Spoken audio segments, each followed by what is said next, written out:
Today we're going to talk about possession orders for children under age 3, and I have as my assistant Berkeley, the office baby.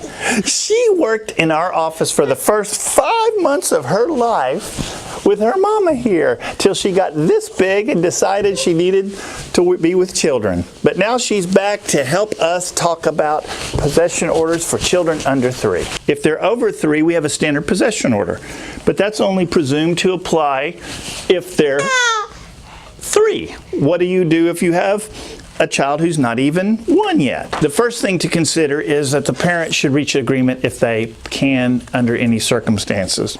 But what does a judge do if the parents can't agree? And that often happens when moms, particularly young first-time moms, can't imagine allowing their child away from them for any time, and they don't want to agree to anything. And the baby like this is really hard to share, but best thing to do is parents agree if you can. But if you can't,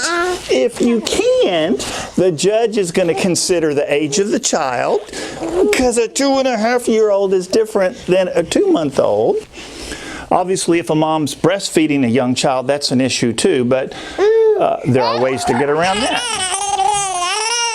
I agree totally. You're also going to think about the needs of the child.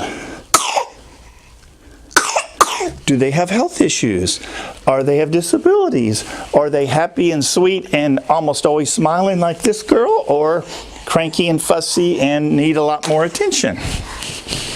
Are they disabled? Are they autistic? A judge is going to think about the parent's abilities.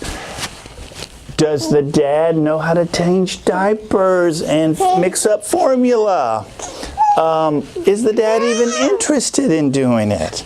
One thing a judge will consider is, yes, is there other caregivers to help, like grandma and grandpa, or sisters, or someone who can help a dad take care of a baby?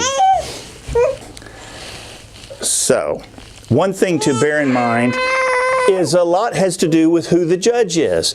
Your lawyer needs to do some scouting reports and tell you if your particular judge, how they feel about letting little kids stay over the night, or when do they do standard possession order.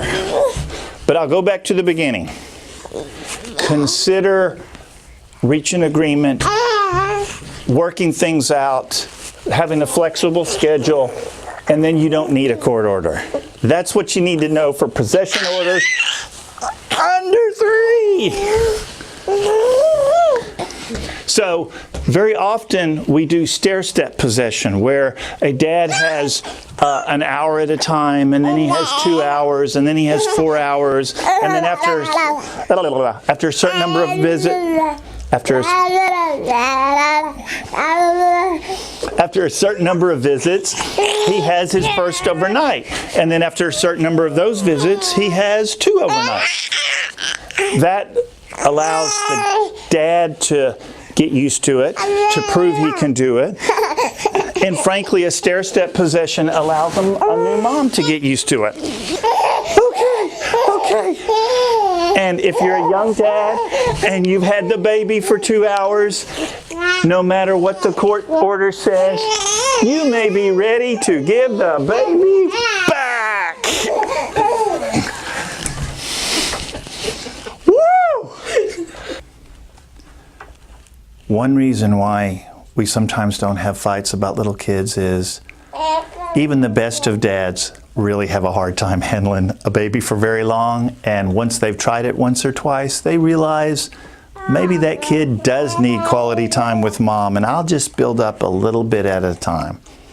The most important thing really from your lawyer's point of view is to know the judge and do a scouting report and figure out whether your particular judge allows overnight visitation with young babies, how that judge has ruled in the past, and what that judge thinks about these kind of cases. You need to make those decisions based on what your attorney thinks is possible in your given court.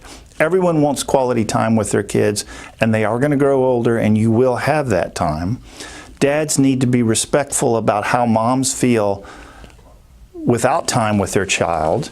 And moms need to realize that dad is going to get quality time with that child, and you're going to have to share your baby. Thank you.